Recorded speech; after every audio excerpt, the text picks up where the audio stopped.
살아계신 하나님,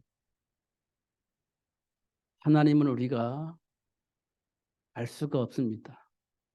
다만 글로 표현되어져 있는 이 글로 인하여 우리가 하나님을 알게 되어지고 하나님 뜻을 알 수 있게 하셨는데, 하나님께서 이 글을 우리에게 왜 남겨주셨는지, 또 하나님이 원하는 것은 무엇인지 우리가 알 수 있어야 되겠습니다.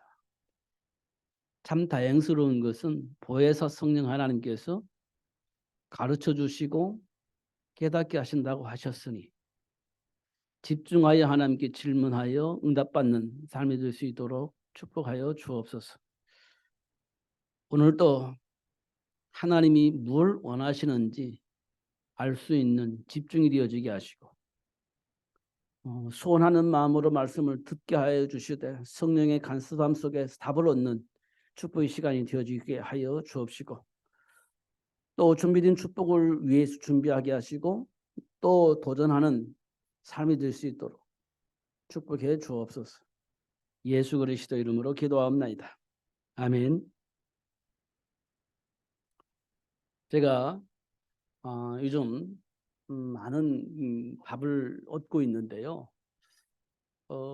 장한나라고 하는 첼리리스트가 있죠. 열 몇 살 때 콩쿠르에서 우승도 하고 있던 어, 그 사람이 어느 날 TV에 나온 것 같아요. 그래가지고 자기에 관해서 자기가 어떤 일을 하고 있는지에 대해서 얘기를 했습니다. 근데 그분이 첼리스트가 아니고 이제는 지휘자가 돼 있더라고요.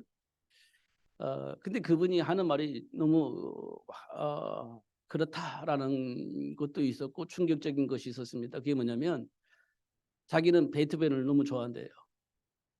근데 베토벤이 지금 살아있지 않으니까 곡을 통해서만 베토벤의 마음을 좀 알게 되어지는데, 베토벤이 나한테 와서 가르쳐 주는 것도 아니고 감정이 소통되는 것도 아니고 다만 이 악보가 하나 있다, 그렇게 얘기를 해요.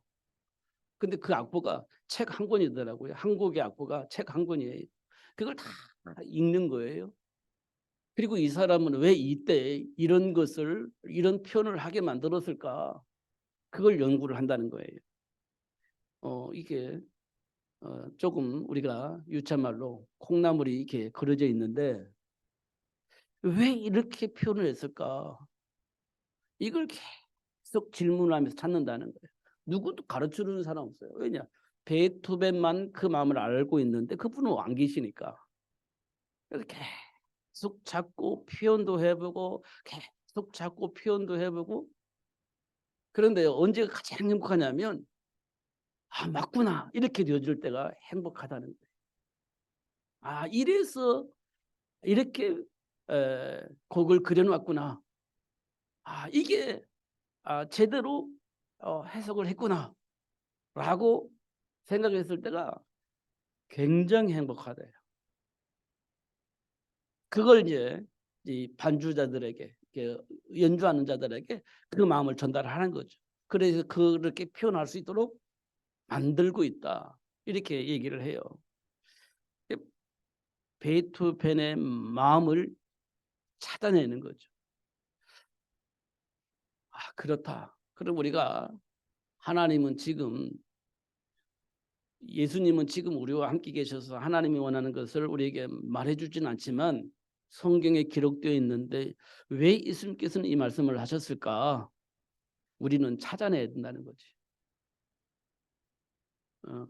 그럼 맞고 났을 때 우리는 행복해지는 거죠. 그래서 제가요, 속해서 묵상을 하면서 기도하는 것이 뭐냐면, 성령께서 정말 인정하고 기도할 때 하나님이 원하는 것을 가르쳐서 깨닫게 하신다는 말이 그런 말이었구나라는 생각을 했습니다.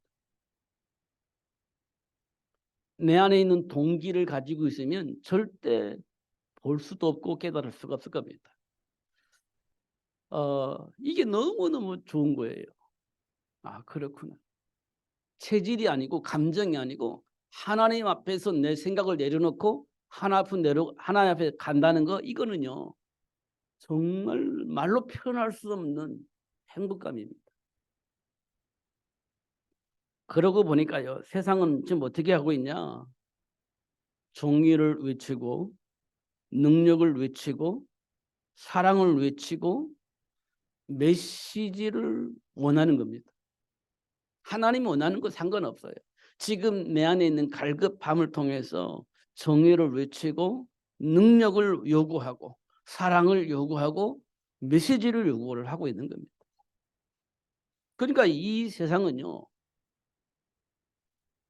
말로 표현할 수 없는 현장으로 바뀌어 있는 겁니다. 아수라장이 된다고 말하잖아. 아수라장. 뭐가 뭔지 모르겠어. 근데 말 들어보니까 다 맞는 것 같아. 근데 해결은 안 돼. 그러니까 아수라장이 되는 거예요. 하나님의 말씀은 생각지도 않고 집중해서 하나님이 원하는 걸 찾으려고 하지도 않아. 오직 내 안에 있는 동기를 만족시키기 위한 생각과 집중권이 없습니다. 그러니까 능력이 필요하고 사랑이 필요하고 메시지가 필요하고 이 세상에 정의로웠으면 참 좋겠고 이런 것만 우리가 요구하고 있다는 것을 확인할 수 있습니다. 우리는 어떻게 해야 되냐? 하나님의 말씀을 통해서 하나님이 도대체 무엇을 원하시기에 이런 말씀을 우리에게 기록해 놓으셨는지 집중해서 답을 찾는 것은 굉장히 중요하다. 답을 찾으면 우리는요 무릎을 꿇어야 돼요. 답을 찾았다면 무릎 꿇어야 돼요. 내 안에 어떤 감정이 어떻든 내 안에 있는 체질이 어떻든 간에 하나님께로부터 오는 메시지를 듣고 응답을 받았다면 무릎 꿇어야 되는 거예요. 거기에서 우리가 가타부타 말이 없어야 되는 거예요. 맞잖아요. 근데 우리는 할 말이 많아. 사실은 할 말이 많아요. 그래도 그렇지 하면서 할 말이 많아요. 우리 무릎 꿇어야 돼. 하나님 말씀 앞에. 사도 바울이 그랬어요. 배설물, 이 말은 말씀에 무릎 꿇겠다는 거예요. 그 이상 그 이하도 사실은 없다. 정의, 말씀 안에 무릎 꿇어야 돼. 그래야 올바른 정의가 나와요. 능력, 하나님 말씀 안에 무릎 꿇어야 돼. 그래야 올바른 능력이 나와요. 하나님 말씀 아래 무릎 꿇었을 때 진정한 사랑이 나오고 그 안에 메시지로 들을 수 있는 겁니다. 그렇지 않으면 내 안에 있는 동기를 통한 만들어진 것들이 나오게 된다는 사실을 확인할 수 있습니다. 왜냐하고 보니까요. 우리 안에는 나도 몰라. 그런데 두려움이 있어요. 내 어느 곳에 있는지 모르겠지만 무의식 속에 두려움이 자리 잡고 있어요. 그리고 나도 모르는 무의식 속에 불안이라는 것이 자리 잡고 있습니다. 그래서 나오는 것이 원망이에요. 그걸 극복한다고 또 다른 말을 하는데 그게요. 긍정입니다. 그걸 이겨먹으려고 긍정적인 생각을 하는 것처럼 착각하게 만드는 긍정적인 사고 속에 사는 사람이 있습니다. 그런데요. 사실 내면에는요. 불안과 두려움이 항상 자리 잡고 있습니다. 이걸 극복하기 위해서 내 생각을 긍정으로 바꾸려고 노력을 하는 거예요. 그러나 그게 불만보다는 원망보다는 좀 나은 것처럼 보이지만 사실 근본적인 걸 따지고 보면 똑같아요. 똑같습니다. 근본 뿌리는 똑같다는 겁니다. 이런 것들을 우리가 확인할 수 있어요. 말씀을 통해서 보면. 근데 우리는요. 긍정적인 마인드를 가지고 있는 사람 보면 야 멋있다. 근데 뿌리는요. 썩어 있는 겁니다. 원망 불평한 사람 야, 생각을 바꿔. 그렇지만요. 그 뿌리도 썩어 있는 겁니다. 하나님을 만나지 못하면 그렇다는 겁니다.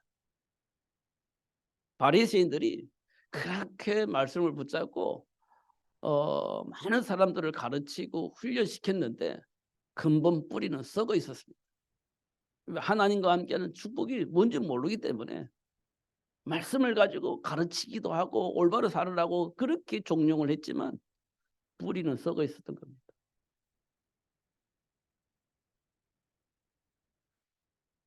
우리가 살고 있는 현장에는요, 하나님의 말씀을 믿는 자도 있고 그렇지 않은 사람도 있습니다. 그런데 그들이요, 동행을 하고 있습니다. 믿지 않는 사람도 믿는 사람도 같은 현장에서 같이 살고 있어요. 그리고 성공한 사람도 있고 실패한 사람도 있는데 성공한 사람도 우리 현장에 있고 실패한 사람도 우리가 살고 있는 현장에 있는 겁니다. 동행하고 있어요. 중요한 것은 우리가 살고 있는 현장을 누가 이끌어가고 있느냐. 성공한 사람들이 이끌어가고 있어요. 성공한 사람들이 이끌어가고 있습니다. 그럼 성공한 사람들에게 영향을 받고 사는 사람이 누구냐? 실패한 사람들입니다. 성공하지 못한 사람들은 성공한 자들에게 영향을 받고 살고 있어요. 근데 그게 어디 있냐? 우리가 살고 있는 현장에 같이 있는 겁니다.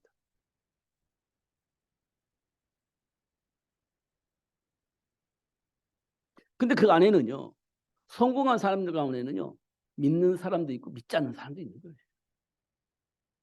근데 믿지 않는 사람이 성공한 사람이 된다면 그 밑에 실패한 사람이 신자라고 한다면 어떻게 되겠어요? 성공한 사람, 불신자가 성공했다면 성공한 불신자가 세상을 이끌어갈 것인데 신자는 거기에서 영향받고 사는 거예요. 참 안타까운 일이 있는 거죠. 근데 신자가 성공했어요. 근데 그 밑에는 불신자가 있잖아요. 그럼 신자가 성공했다면 불신자에게 영향을 받아야 되는데요. 그렇지 또 않아요. 신자가 성공했는데 신자답지 않으니까 불신자에게 영향을 전혀 주지 못하고 있다는 겁니다. 이게 지금 우리가 살고 있는 현장의 모습입니다. 불신자도 신자도 삶의 현장에 전혀 영향을 못 주고 있다는 거예요. 하나님 나라를 위해서. 이게 지금 우리가 살고 있는 현장의 모습입니다. 그러니까 이 세상이 얼마나 혼란스럽겠어요. 믿는 사람이 성공했는데 표가 안 나. 불신자가 성공했으면요, 굉장히 표가 납니다. 어떻게 해요? 너 예수 믿지 마. 너 교회 가지 마. 이렇게 영향을 줄 수 있을 만큼 영향을 줘요. 근데 신자는요, 전혀 영향을 주지 못해요. 우리 세상이 얼마나 혼란스럽겠습니까? 참으로 혼란스러울 겁니다. 이 말은 우리가 그냥 교회 다니는 신자이기 때문에 그래요. 교회를 다니는 신자이기 때문에. 그럼 뭐가 바뀌어야 됩니까? 본래 인간에게 주어진 정체성을 알게 된다면 조금 생각이 바뀔 겁니다. 정체성을 안다면 바뀔 거예요. 그냥 교회를 다니는 신자가 아닌 하나님이 나에게 주신 정체성을 안다면 분명히 바뀌게 되지는 거예요. 안 바뀔 수가 없어요. 결국은 세계 복음화와 아주 깊은 절대적인 상관이 있는 겁니다. 절대적인 상관이 있는 거예요. 그래서 우리는 빨리 돌이켜야 돼요. 동방의 의인이고 거부였던 욥이 하나님과의 관계 속에서 정체성을 알고 있었습니다. 욥기를 보면 참 답답한 일입니다. 그런데요, 행복해지는 거예요. 욥을 이해를 하면 행복해지는 겁니다. 그 과정 속에서 정체성을 놓치지 않고 누릴 수 있었다는 거. 이야, 정말 행복한 거예요. 옛날에는 야, 대단하다라고 생각했는데 사실 알고 보면 당연한 거예요. 다니엘과 세 친구들이 이야, 대단하다. 당연한 거예요. 정말 당연한 거잖아요. 근데 우리는 대단하게 생각하는 겁니다. 이게 세계 복음과 깊은 관계가 있습니다. 삶의 현장에는요, 기근을 만났을 때 아브라함의 선택을 보면 하나님 주신 축복을 아브라함이 모르고 있다는 사실을 알게 되어집니다. 그걸 드러내 주시는 거예요. 그리고 나서 아브라함에게 그러기 때문에 내가 너를 복의 근원으로 불렀다고 말씀을 하시는 겁니다. 그러기 때문에 내가 너를 복의 근원으로 불렀어. 그런 현장의 모든 사람을 복되게 하려고 내가 너를 불렀어. 이 말을 아브라함이 알게 되어진 겁니다. 아, 그랬구나. 그때 알게 되는 겁니다. 저와 여러분을 왜 부르셨을까요? 하나님이 이 땅의 모든 사람이 지금 어떤 상태에 있는지를 알게 하시고 그들을 복되게 하려고 하나님 나를 불렀다. 이렇게 우리가 응답을 받는 것이 굉장히 중요합니다. 그럼 이 삶의 현장에 어떤 사람들이 보여지겠어요? 만나지겠습니까? 하나님과 전혀 상관이 없이 마귀의 종로로 타는 사람들을 만나게 되어지겠고 그들을 보게 되겠죠. 그럼 그들은 어떻게 하겠습니까? 마귀가 시키는 대로 살아가는 겁니다. 미워하고 사람 죽이고 핍박하고 고통당하게 하고 그런 일을 하는 사람들을 만나게 될 겁니다. 그 사람을 보게 될 거예요. 마귀가 하는 짓이 그런 짓이니까. 그런 사람, 그런 마귀의 종로를 타는 사람들은 그런 짓을 하는 거예요. 그런 사람들을 만나게 될 겁니다. 그때 우리가 뭐 해야 되냐. 이런 사람들을 살리게 하시려고 하나님 나를 불렀구나. 이런 사람들을 복의 근원으로 만들도록 하기 위해서 하나님 나를 불렀구나. 이렇게 응답을 받아야 되는 겁니다. 근데 우리가 그럴 만한 능력이 없어요. 실력이 없습니다. 그러니까 막 같이 부딪히고 같이 싸우고 같은 사람이 되는 거예요. 그런 모습들을 우리가 보게 되어집니다. 그런데 하나님께서는 어느 날 우리에게 보게 하십니다. 아, 그렇구나. 응답을 받게 하십니다. 그래서 하나님 나를 불러서 이 사람을 살리게 하시려고 하나님 나를 불렀구나. 이런 응답을 받게 되어질 것입니다. 결국 하나님이 주신 언약을 통해서 답을 얻게 되고 그 언약을 통해서 힘을 얻게 되고 그렇게 될 겁니다. 그러면 어떻게 되겠습니까? 하나님이 약속하신 축복이 내 삶 속으로 들어오겠죠. 그 축복이 내게 들어오겠죠. 그러면 지금 나와 관계 있는 모든 사람을 살릴 수 있는 복된 사람이 되어지는 겁니다. 그리스도 예수 안에 준비된 축복을 말하면서 그 복을 전할 수 있는 증인이 되어지는 삶을 살게 되는 겁니다. 결국 우리에게 드러나는 문제는 우리 허물을 드러내서 우리를 정죄하려는 것이 아니라 그걸 발판으로 삼아서 사람들을 복되게 하려고 하시는 하나님의 방법임을 알 수 있습니다. 그리고 오늘 제가 고린도전서 15장을 보면 뭐라고 되냐면 잠자는 자들의 첫 열매가 되셨도다 이 말이 있습니다. 이 말은 죽은 자들이 살아날 수 있는 소망을 주신 겁니다. 사망의 권세에 묶여서 어쩔 수 없이 종로로 할 수밖에 없는 우리에게 예수님 오셔서 그 사망 권세를 이기시고 승리하셨어요. 그러면서 첫 열매가 되셨다. 이렇게 말씀을 하고 있습니다. 이 말은 우리에게도 그런 소망이 있다는 거예요. 첫 열매로 드러내셨어요. 사망 권세 우리를 묶어둘 수가 없다. 그 증거로 예수님이 부활하셨다. 그게 첫 열매다. 이렇게 말씀을 하고 있는 겁니다.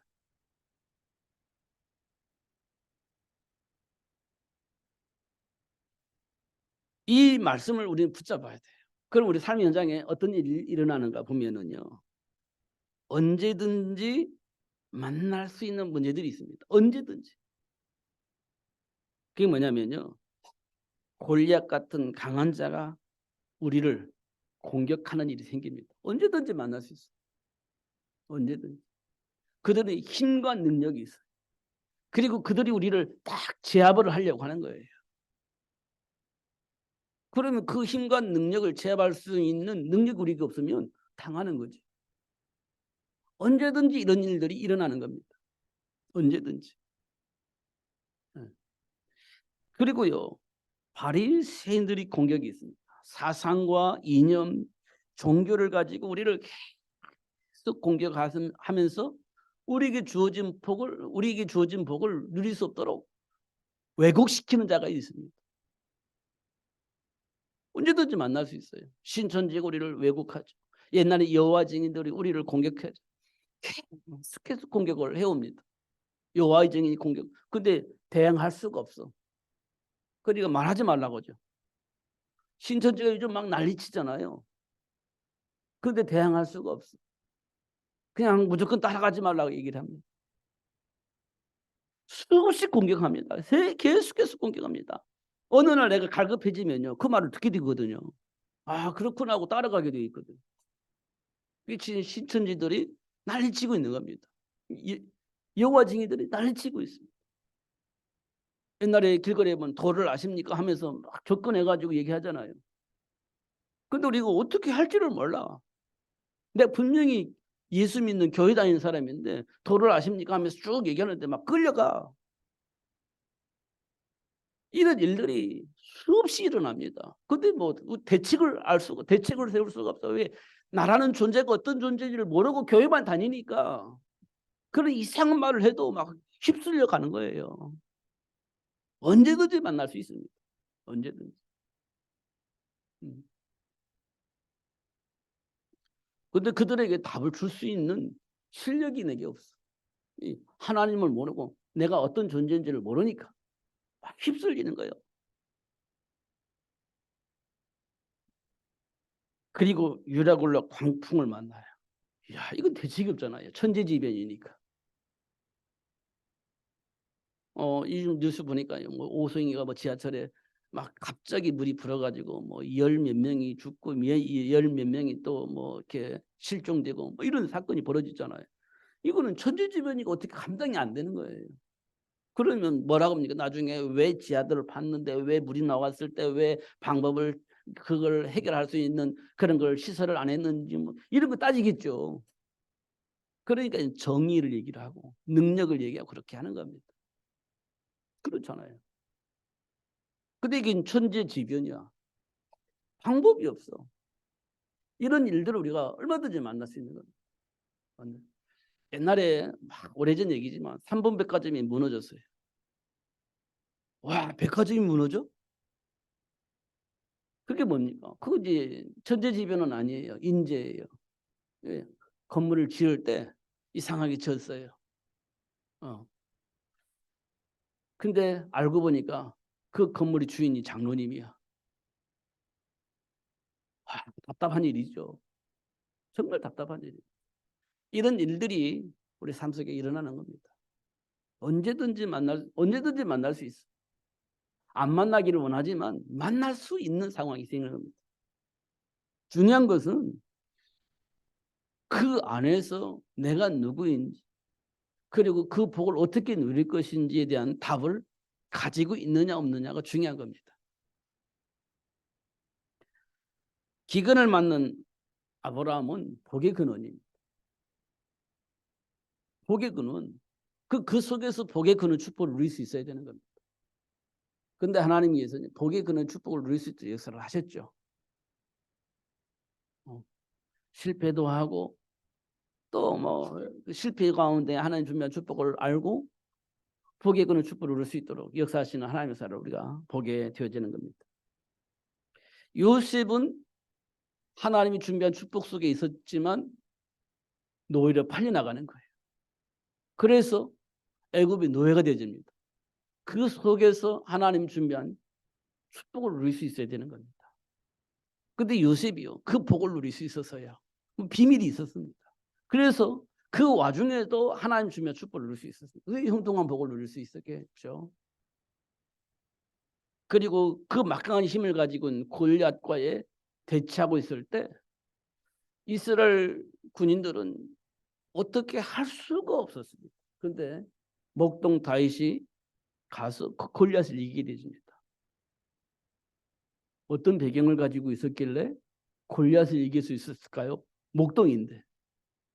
이런 삶의 현장 속에 일어나는 그 일들 속에 준비한 축복이 있는데 그 복을 어떻게 할 것이냐는 겁니다.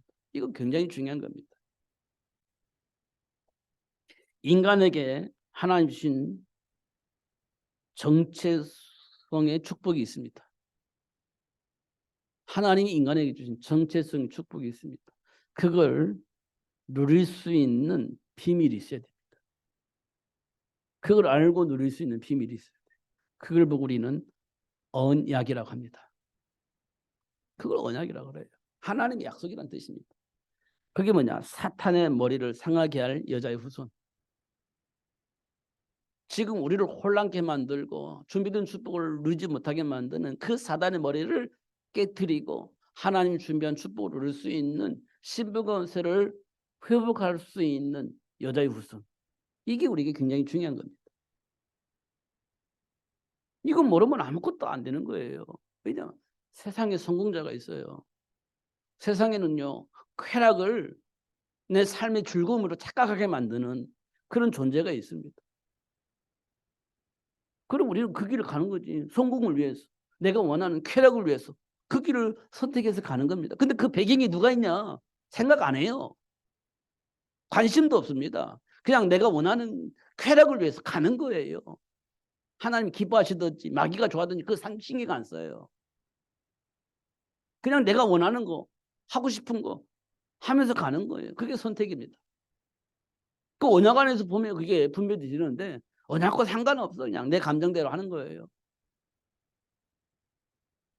그런 것들을 이제 우리가 보게 되는 겁니다. 그렇다면 이제 조금 우리가 하나님 주신 언약 안에서 보면 이게 마귀가 하는 짓이구나라는 걸 알게 된다면 여자의 후손을 통해서 승리할 수 있습니다. 비로소 여자의 후손을 붙잡게 되는 거예요. 왜 붙잡냐? 그게 하나님과 함께하는 삶이기 때문에 그래요. 그게 하나님과 함께하는 삶이기 때문에. 그 복을 누릴 수 있도록 하나님 나를 불렀기 때문에 그 복을 비로소 알게 되어집니다. 결국 우리는 예수가 그리스도임을 알고 말할 수 있는, 전달할 수 있는 삶을 살게 됩니다. 그게 증인이에요. 너는 아무리 성공해도 네 신분이 마귀자이기 때문에 안 돼. 이걸 알게 될 때 거기서 빠져나올 수 있는 길이 예수야 라고 말할 수 있는 삶을 살 수 있게 되어진다는 겁니다. 그건요, 시간이 돼야 되냐? 아니에요. 언제든지. 왜냐면요, 사람이 언제 어떻게 될지 몰라요. 그잖아요. 제가 오늘 잠깐 뉴스를 보니까요, 대만에서 일어난 사건이에요. 어떤 여자분이 캐리 끌고 지금 집을 향해서 가는 것 같아요. 캐리 끌고 집을 향해서 가는 것 같아요. 그때 어떤 남자가 뒤를 따라가요. 그러면서 모자를 탁 뒤집어 써요. 그리고 어느 정도 골목으로 들어가려고 하는데 이 남자가 여자를 탁 목을 조르면서 상해를 하려고 하는 거예요. 무기를 가지고 칼을 가지고 상해를 하는 거예요. 근데 아는 사람이 아니요, 전혀 모르는 사람이에요. 근데 그때 사람 살려 하고 여자가 도망가잖아요. 그러니까 그 주변에 사람들이 선풍기 들고 나오고 주걱 같은 거 들고 나오고 그러는 거예요. 그리고 그 사람들 대처를 하는 거예요. 선풍기 들고 어떻게 칼을 들고 있는 사람은 싸우겠어요? 근데 그 사람이요, 선풍기 들고 있는 사람을 향해서 눈을 돌리고 있을 때 죽을 가지고 있는 사람이 손 들고 있는 손을 때리는 거예요. 주걱이 칼 들고 있는 손을 때리니까 칼을 놓치잖아요. 그러니까 주변에 있는 사람이 달려드는 거예요. 그럼 됐잖아요. 이게 주걱이 그 사람을 살린 거예요. 이런 것들을 보니까요, 언제 어떻게 당하는지 아무도 몰라요. 그러니까 중요한 건 이 사람이 언제 어떻게 무슨 일을 당할지 모르니까 내가 알고 있는 이 시간에 그 사람의 생명을 전달해 주는 거지. 듣든지 안 듣든지 그건 중요하지 않아. 근데 그 사람이 이 생명을 들어야 사는 거예요. 그러니까 말해 주는 겁니다. 그게 증인입니다. 오직 성령이 너에게 임하시면, 성령이 역사하시면 그런 일들이 우리 삶 속에 일어나게 되어지는 겁니다. 현장 복음화의 축복을 누릴 수 있도록 하나님께서 첫 열매로 오신 예수 그리스도를 우리에게 지금 말씀하고 있는 겁니다. 왜 그랬을까요? 삶의 현장에는 수많은 유혹이 있고 공격하는 사단의 역사가 있습니다.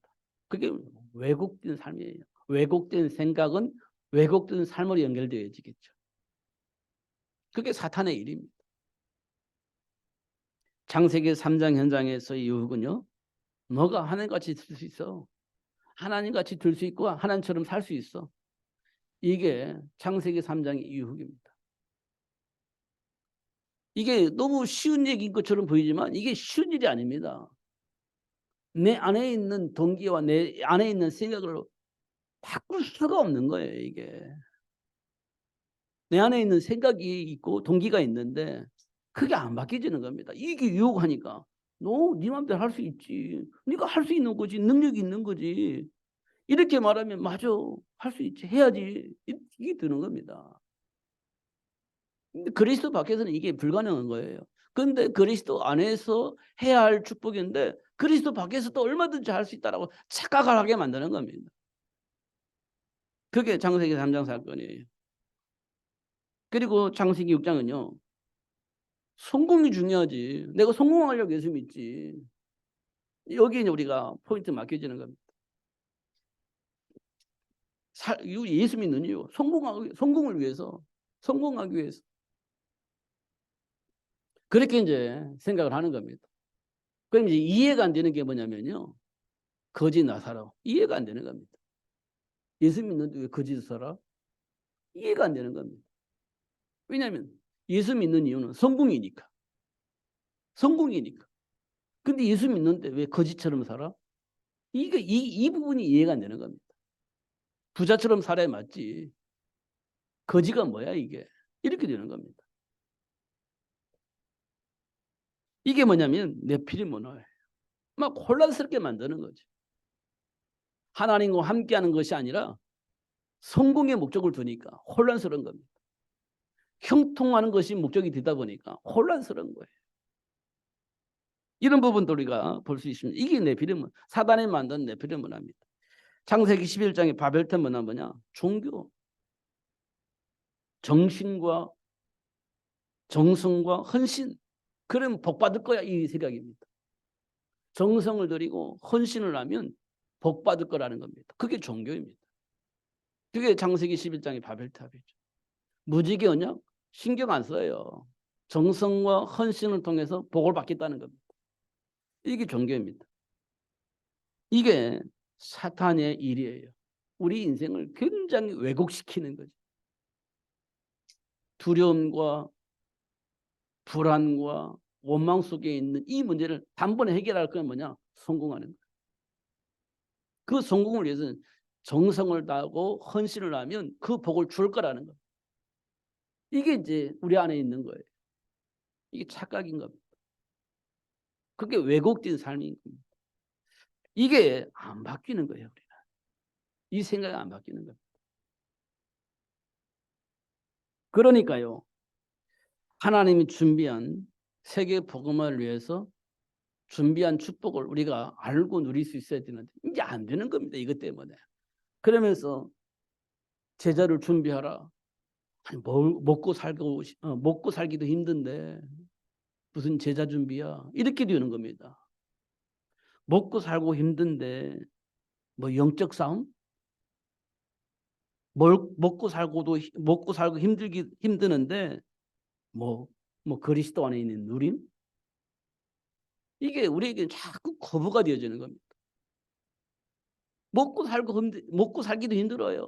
현장에 나가 보세요. 이게 쉬운가라고 말을 합니다. 그러니까 우리가요.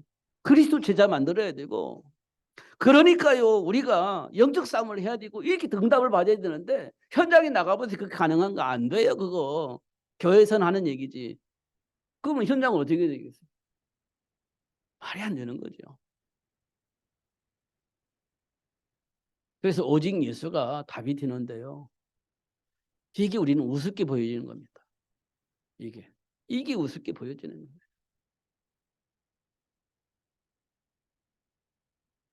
그래서 하나님은 우리에게 확실한 증거로 십자가에 박혀 죽으시고 3일 만에 부활하셔서 첫 열매로 딱 나타난 겁니다. 사망 권세를 이기시고 승리하신 예수님이 딱 등장한 거예요. 첫 열매로. 지금 우리가 지금 어디에 묶여 있어요? 사망 권세에 묶여 있는 겁니다.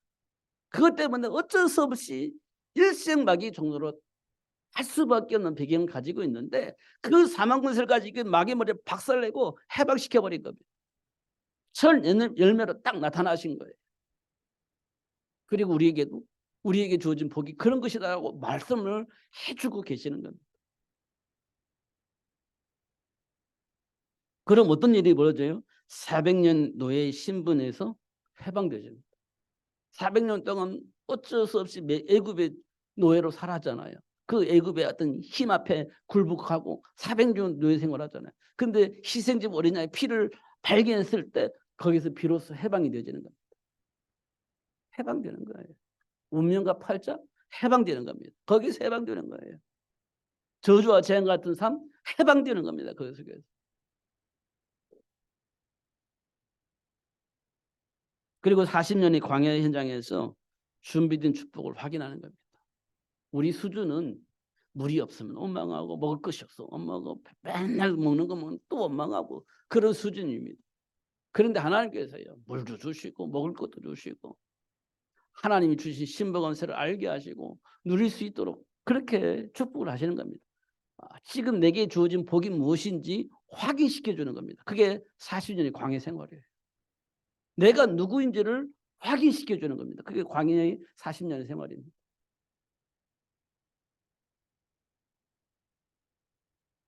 그럼 어떻게 되겠습니까? 잃어버렸던 정체성을 회복할 수 있는 문이 열리는 겁니다. 가나안 땅이 열려지는 축복의 문이 열려지는 겁니다. 비로소 알게 되는 거예요. 그걸 비로소 누릴 수 있게 되어지는 겁니다.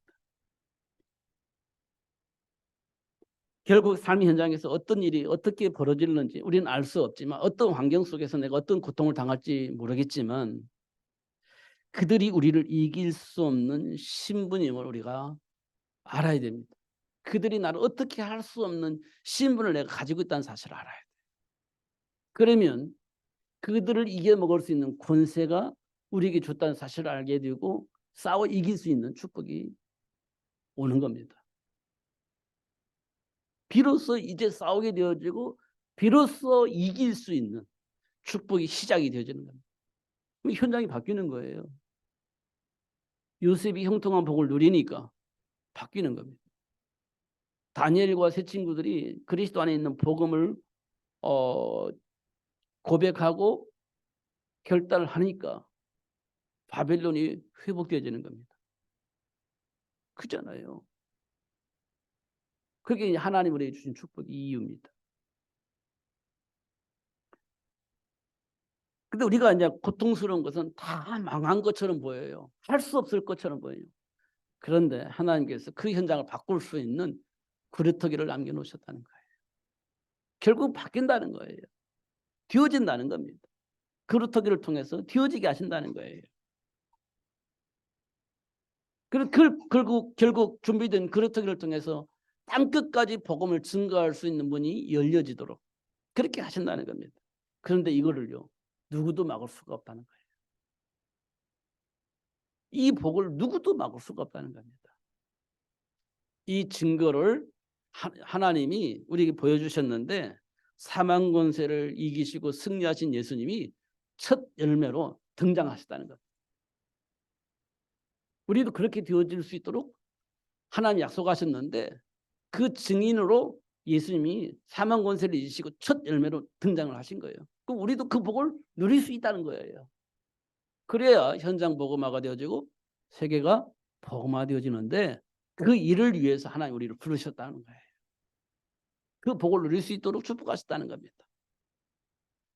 놓치지 마시고 누리시는 여러분들에게 예수님을 축복합니다. 나도 모르게 두려우니까 원망이 나고 나도 모르게 두려우니까 어떤 감정이 나고 그런데요. 다시 한번 하나님 주신 축복 속에서 내 안에 있는 감정을 점검해 보시기 바랍니다. 그리고 하나님 주신 회복해 주신 정체성을 회복하시고 누리시면서 승리하신 여러분 되시기를 예수님의 이름으로 축복합니다. 기도하겠습니다. 살아계신 하나님 아버지 감사합니다. 오늘도 최고의 복을 알게 하시고 누릴 수 있도록 역사해 주심을 감사합니다. 말씀을 듣고 응답을 받을 수 있도록 성령으로 역사하여 주옵소서. 결단이 되어지게 하시고 선택이 될 수 있는 삶이 될 수 있도록 축복해 주옵소서. 예수님 이름으로 기도하옵나이다. 아멘.